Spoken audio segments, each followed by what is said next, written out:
Yo, the feet that I walk with, the ears that I hear with, the eyes that I see with, yo, the mouth that I talk with, the terror that I stalk with. Now it's time to spark. Look, I walk around a little edgy already.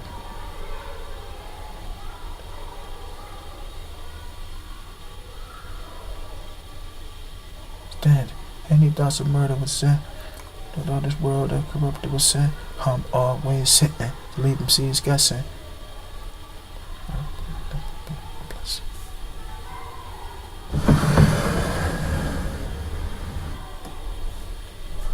Artist workers.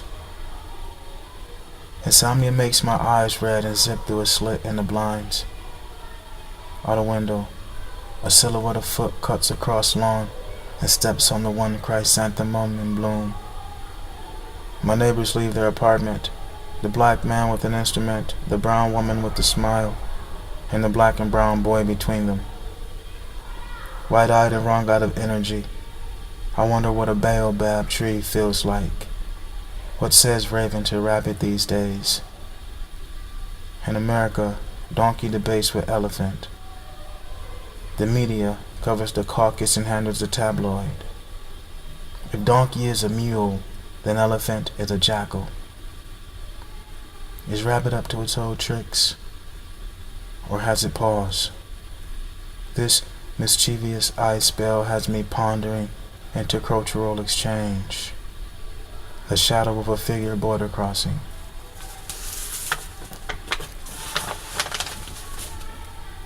The plentiful and ready-made world. Fibonacci. Before I move forward, I move backwards. I move backwards to move forward. Before, after before, there will be a coat there by the door. There will be boots there on the floor, beneath the coat. On the carpet a box, beside another a box, behind a box sealed shut. So many boxes in such a small space. Even more boxes inside those boxes, packed in plots, bulging with gospel. I reflect on the parable of the seed on the road, a parabola of flesh, a city on a hill, the salt of the earth, the moon above the church, a cross to shoulder. In the streets, in a sequence of broken glass, light loiters. For goodness. In Kings of Kings with Dreams Deferred, I think of Calvary and Buddha, a lotus in a pool of fire, and hear thunder gallop before lightning, and late traffic rush and jam, and common birds flush the sky, but feel footfalls fog in denouement. When I touch a pill bug and it doesn't coil, or a caterpillar comes out of its cocoon.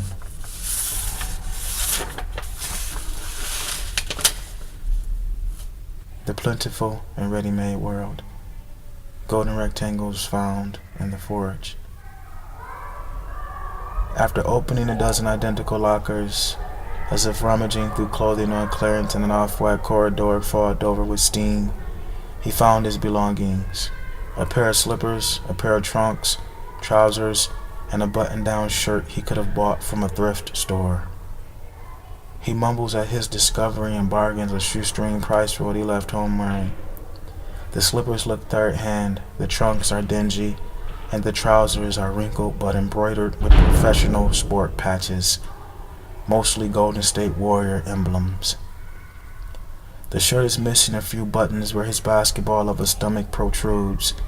His protruding stomach jiggles with slow walking, was dribbled on knees, slightly bent and drug through an onrush of teens talking, scores and crossovers. They're easy-moving stooges, clumsy for slapstick humor. He's guarding a stool to keep from leaning. His arms are limber and white as porcelain. His legs are knock-kneed, compass needles mapping opposite directions. The locker room reeks of sweat, soap, and disinfectant. Men who see other men as women. Men who see other men as men who would fight for them at war. Men with toddlers in their arms asking unarmored questions about why things are the way they are. Why are lockers gold? Why are stools? Why is there a man staring at an open storage, half dressed and drooling? A father gives his son a wide-eyed answer and finds himself enclosed in a rectangle of whys, an infinite route of gold lockers. But in the light nested on the old man's head, sees himself in the arms of his son. But what did you see? 1. The writing on the wall spelled same-o. The books were boxed and I went off into another warped chance at proving you and me were meant to shuffle or shuttle this world through that. 1. Every smile was easy until knowledge of a stranger in whom I saw myself mirrored, reflected rough nights, cold as dying coatless beneath an underpass where 4 feet long rats bit through steel. 2. And I questioned myself why, and I tried to gather how. The answers unyoked from a rolling hitch. The faithful found fault, the faultless found faith. I gathered what I could to share. 3. Abandoned needles, dirty needles and liquor bottles.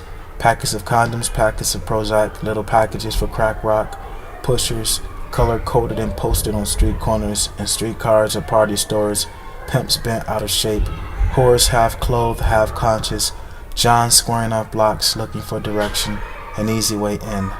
A teen too small for his clothing, too impatient for peace, slapped the print on the face of a senior citizen. A bus driver fed up. Police cruisers, police officers with guns drawn holding up a bus, a sheriff pointing at white tees to make a match, and a congregation of Christians bellowing hymns.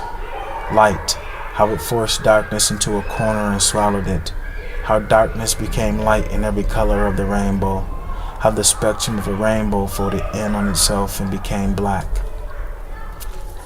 5. Her hat was made of feathers, blue and purple peacock feathers. They looked hand-stitched, hand-me-down. One chair would not do. She had to sit in 2 and sip her coffee, both hands around the cup, this over that. 8. He stood up and then sat down, over and over again. He saw something too tall to grasp sitting, too obscure to know for certain. Could have been incoming, could have been a comrade, could have been credit for free base. 13. It was best to tread quietly, without any hesitation, without reserve. Palms out and open, swim like wind through water in the streets. Best to move like hair brushed behind an ear, past the wretched and wonderful, though everything closed at 10. After 12, down Lombard Street, hairpin turns lead to a wharf where moored ships unloaded the day's gathering, debris in the field. Some sold themselves that night for pleasure, for pain, for both plausible shelters from the cold, and what more? With the sores on his hand, he couldn't hold a bottle to his mouth. She couldn't care for his wounds, couldn't run his water. He couldn't sweat it out. The cart was too heavy, his legs too weak.